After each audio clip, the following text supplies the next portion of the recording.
I'm Jessica, a registered dietitian with the Thames Valley Family Health Team.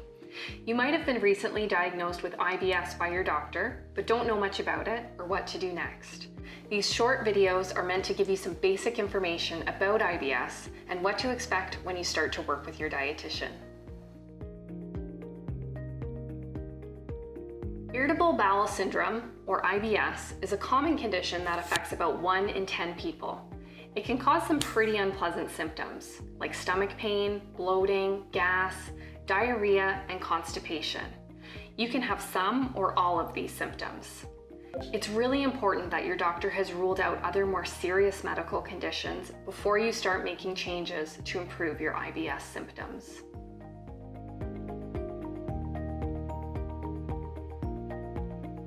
IBS is not a disease, so there is no cure. But lots of people have found ways to reduce and manage their symptoms by making changes to their lifestyle and the foods they eat. There isn't one quick fix that works for everyone, but most people feel better after figuring out what might cause their symptoms. By exploring possible food triggers, finding healthy ways to manage your stress, or even taking certain medications, you can better manage your symptoms.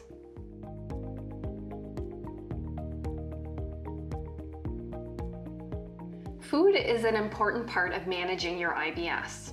Some foods, beverages, and habits can trigger your symptoms, while other foods and dietary patterns can help you manage your symptoms. As a dietitian, I often suggest you start by reducing your intake of caffeine, alcohol, spicy and greasy foods.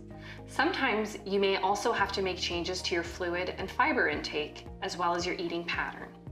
If these changes don't help, it may be worth trying the Low FODMAP diet. The Low FODMAP diet is a short-term diet that can help improve IBS symptoms in about 75% of people who try it. It helps you to figure out which foods might be making your symptoms worse and which foods your body can handle without problems.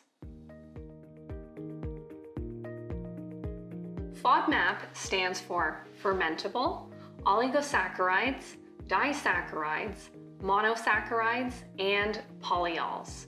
It's quite a mouthful, so we use FODMAP for short. FODMAPs are basically just different types of carbohydrates that can pull water into your gut or ferment in your gut, causing gas, bloating, pain, diarrhea, or constipation. Again, you may have some or all of these symptoms. Like any diet that limits which foods you eat, staying on the low FODMAP diet for a long time makes it difficult to get enough vitamins and minerals. It can also limit your intake of prebiotics, which are important for gut health. That's why it's important to work with a dietitian who can help make sure you get everything you need from the foods you eat during this time.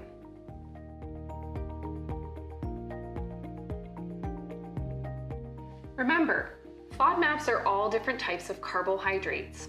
These foods aren't bad for you, but they can sometimes make your IBS symptoms worse, especially if you eat a lot of them.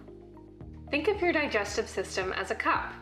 If you have IBS, your gut may be like this smaller cup, meaning you have a lower tolerance than this person who doesn't have IBS. Many things can fill up your cup, like stress, anxiety, too much caffeine, greasy foods, or foods high in FODMAPs. If too many of these things fill up your cup, it could overflow, and this is when you might experience symptoms. If you're interested to learn more about the 3 phases of the Low FODMAP diet, check out our other videos, or talk to your doctor about a referral to a registered dietitian. Thanks so much for joining me today, and I hope to see you soon.